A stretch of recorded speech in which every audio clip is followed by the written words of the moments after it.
दोस्तों नमस्कार। आज हम एक ऐसे विषय पर बात करेंगे जो कि आज के समय का सबसे चर्चित विषय है, मांगलिक दोष प्रभाव। क्या होता है मांगलिक दोष? कुंडली में क्यों बनता है मांगलिक दोष? और मंगल ही मांगलिक दोष का निर्माण क्यों करता है? ग्रह तो और भी हैं। इस विषय पर आज हम बात करेंगे। दोस्तों, मानव जीवन के विकास के जितने भी क्षेत्र जन्म से लेकर मृत्यु पर्यंत कुंडली के द्वादश भाव में 12 भाव में आ जाते हैं। वैसे तो सभी भाव किसी न किसी रूप से दांपत्य जीवन को प्रभावित करते ही हैं, लेकिन लग्न, चतुर्थ, सप्तम, अष्टम व द्वादश भाव ये विशेष रूप से दांपत्य जीवन को प्रभावित करते हैं और इन भावों में मंगल की उपस्थिति मांगलिक दोष का निर्माण करती है।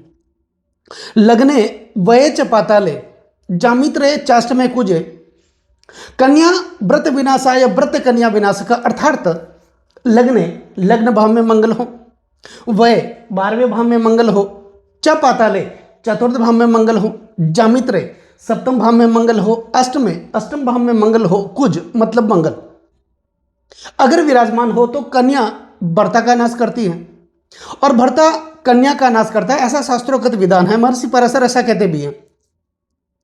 तो आज ये विषय है कि मंगल ही मांगलिक दोष का निर्माण क्यों करता है और मंगल का परिहार क्या, मांगलिक दोष का परिहार क्या है।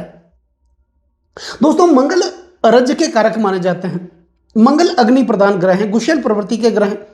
अब गुशल प्रवृत्ति के ग्रह तो बहुत से हैं, सूर्य भी हैं, वो भी कुरु ग्रह हैं, शनिदेव भी कुरु ग्रह हैं, राहु केतु भी कुरु ग्रह हैं, वो तो मंगल दोष का निर्माण नहीं करते, लेकिन मंगल ही मांगलिक दोष का निर्माण क्यों करता है।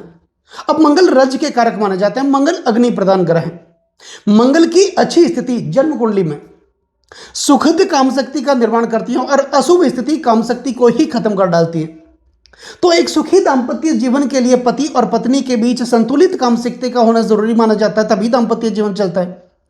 और यही कारण है कि लड़के और लड़कियों की कुंडलियों में मंगल का मिलान किया जाता है।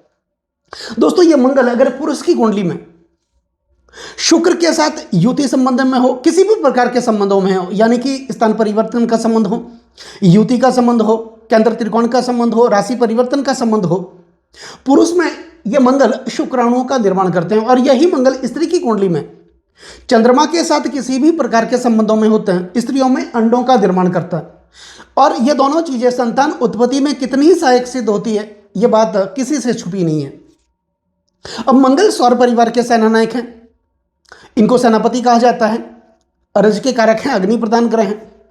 दोस्तों, वैसे तो सभी भाव किसी न किसी रूप से दांपत्य जीवन को प्रभावित करते ही हैं, लेकिन लग्न भाव में, अब लग्न भाव किसका है? हम लग्न भाव हमारे आचरण का भाव माना जाता है, हमारे व्यक्तित्व का भाव माना जाता है, हमारे गुणों का भाव माना जाता है, हमारे चरित्र का भाव माना जाता है और विशेषकर हमारी शारीरिक कदकाठी का भाव माना जाता है। और इस भाव में अगर मंगल होंगे तो फिर यह मांगलिक दोष का निर्माण करेंगे, यानी पति और पत्नी के बीच उनके व्यक्तित्व में समानता होनी चाहिए, उनके गुणों में समानता होनी चाहिए, उनके चरित्र में समानता होनी चाहिए, उनकी महत्वाकांक्षों में, उनके आचार विचार में समानता होनी चाहिए और सबसे महत्वपूर्ण उनकी शारीरिक कदकाठी में समानता होनी चाहिए। अगर एक की कुंडली में इन भाव में मंगल है और दूसरे की कुंडली में इन भाव में मंगल है तो असंतुलन पैदा वो करेंगे। अब मंगल के पास 3 दृष्टियां हैं, चतुर्दृष्टि, सप्तम दृष्टि और अष्टम दृष्टि। तो यहां पर मंगल होंगे लग्न भाव में, चतुर्दृष्टि से ये चतुर्थ भाव को देखेंगे। चतुर्थ भाव सुख का भाव माना जाता है और पारिवारिक सुख का भी भाव माना जाता है। तो दांपत्य जीवन में परिवार का कितना महत्व होता है हम किसी से छुपा हुआ नहीं है। तो यहां पर भी मंगल असंतुलन पैदा करते हैं। अब मंगल लग्न भाव में बैठ करके सप्तम दृष्टि से सप्तम भाव को देंगे और यह भाव दांपत्य जीवन का भाव माना जाता है, वैवाहिक सुख का भाव माना जाता है और विशेष करके ये भाव यौन संबंधों का प्रतिनिधित्व करता है। तो यौन संबंधों का प्रभाव दांपत्य जीवन पर पड़ता है, क्योंकि जितने मधुर काम संबंध होंगे पति और पत्नी के बीच उतना ही मधुर उनका दांपत्य जीवन चलेगा। और यहां पर मंगल सप्तम दृष्टि से सप्तम भाव को देखेंगे। अब अष्टम, यहां से मंगल अष्टम दृष्टि से अष्टम भाव को देखेंगे तो यहां पर मंगल क्या करेंगे? अल्पायु योग, विधवा योग भी बना सकते हैं स्त्री की कुंडली में, तो अष्टम भाव को सीधे सीधा प्रभावित करते हैं। द्वादश भाव में मंगल होंगे तो मंगल अपने से द्वादश भाव को प्रभावित करते हैं। और दूसरी बात, द्वादश भाव 12वां भाव जो होता है वो विशेष करके शयन सुख का प्रतिनिधित्व करता है, यानी पति पत्नी के बीच यौन संबंधों को प्रभावित करता है या सेक्सुअल रिलेशन को यही भाव दर्शाता है। और सबसे महत्वपूर्ण बात, यह भाव अन्यत्व और परत्व का भाव माना जाता है। अब अन्यत्व और परत्व का मतलब क्या होता है, यानी विवाह के बाद पति या पत्नी दोनों में से किसी एक का किसी दूसरे के साथ, अन्य के साथ, पराये के साथ अगर लग्नेतर संबंध स्थापित हो जाता है तो ऐसी स्थिति में दाम्पत्य जीवन नहीं चलता।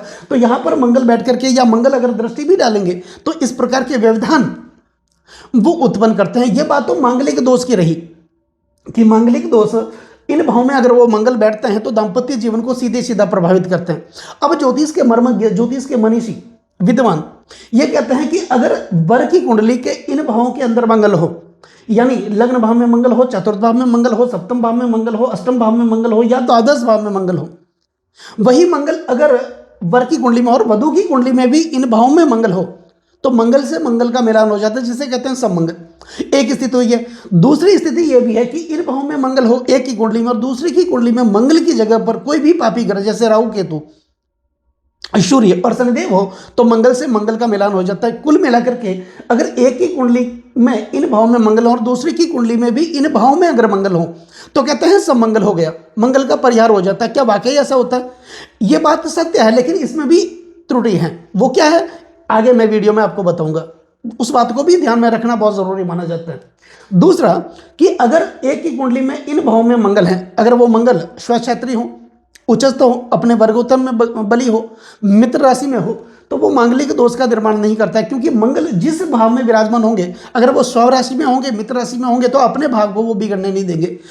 तीसरा बात यह कि सिंह लग्न की कुंडली अगर किसी की कुंडली में मंगल दोष का निर्माण हो रहा है और अगर सिंह लग्न की कुंडली हो तो सिंह लग्न की कुंडली में मंगल केंद्र और त्रिकोण के अधिपति बनकर के योग कारक माने जाते हैं, वो प्रधान कारक माने जाते हैं। ऐसी स्थिति में कहते हैं मंगल मांगलिक दोष का निर्माण नहीं करते। हालांकि ये काफी हद तक सही भी है, लेकिन मंगल अपनी स्वाभाविक स्थिति को, स्वाभाविक स्वभाव को वो त्याग नहीं सकते। तो एक बात तो हो गई ये। दूसरा, कोई भी क्रूर ग्रह इस भाव में बैठे हैं तो वो भी मांगलिक दोष का निर्माण करते हैं। और चौथी स्थिति ये बनती है, कहीं ज्योतिष के मर्मज्ञ यह कहते हैं, ज्योतिष के बड़े बड़े विद्वान यह कहते हैं कि मंगल 27 सालों के बाद दोनों की उम्र अगर 27 साल से ऊपर निकल गई हो तो मंगल दोष देखने की परिपाटी नहीं है। तो क्या वाकई वो मंगल बदल जाता है? कुंडली के जिन भाव में वो विराजमान है उन भाव में तो वो रहते ही है, लेकिन बदल कैसे जाते हैं? बदलते तो नहीं है, लेकिन ये बात सत्य भी नहीं है। अब एक स्थिति यहां पर प्रचलित है और उसको देखना बहुत जरूरी है। जैसा कि मैंने आपको बताया कि अगर वर की कुंडली के इन भाव में अगर मंगल हो और वधु की कुंडली में भी इन भाव में मंगल हो तो काफी हद तक ये सही भी है कि मांगलिक दोष का परिहार हो जाता है। लेकिन त्रुटि यह है कि अगर वधु की कुंडली के चतुर्थ भाव में मंगल हो, देखने में तो यह लगता है कि मांगलिक दोष का निर्माण यहां पर हो रहा है, चतुर्थ भाव में मंगल हो और वो मंगल अपनी अधिभीत राशि में हो, चतुर्थ भाव में वधु की कुंडली में चतुर्थ भाव में मंगल हो और मंगल अपनी अधिभीत राशि में हो तो मंगल दोष अंक तालिका के अनुसार मंगल दोष का अंक कितना हुआ? सिर्फ 9। और वही मंगल वर की कुंडली के अष्टम भाव में अपनी नीच राशि में विराजमान हो तो मंगल दोष अंक तालिका के अनुसार मंगल दोष का अंक कितना हुआ? 192। अब कहाँ 9 और कहाँ 192? कितनी बड़ी असमानता। तो यह देखने की परिपाटी दक्षिण भारत में था लेकिन उत्तर भारत में नहीं है, यह देखना भी बहुत जरूरी है। हालांकि इन भावों में मंगल होते हैं, एक की कुंडली में दूसरे की कुंडली में भी इन भावों में मंगल होते हैं तो कहते हैं मांगलिक दोष का निर्माण परिहार हो जाता है। लेकिन मंगल दोष का अंक कितना है, मंगल दोष कितना बन रहा है, वो देखने की परिपाटी नहीं है। तो ये देखना भी बहुत ही जरूरी माना जाता है। तो ये सब देखने के लिए जन्म कुंडली का अध्ययन विवाह से पहले करवाना बहुत जरूरी है। तो दोस्तों कैसा लगा ये वीडियो अगर आपको अच्छा लगा हो, मेरा समझाना आपको अच्छा लगा हो, समझाने का तरीका अगर आपको सार्थक लगा हो तो इस वीडियो को आप आगे से आगे शेयर जरूर करें और चैनल को सब्सक्राइब जरूर करें। नमस्कार दोस्तों।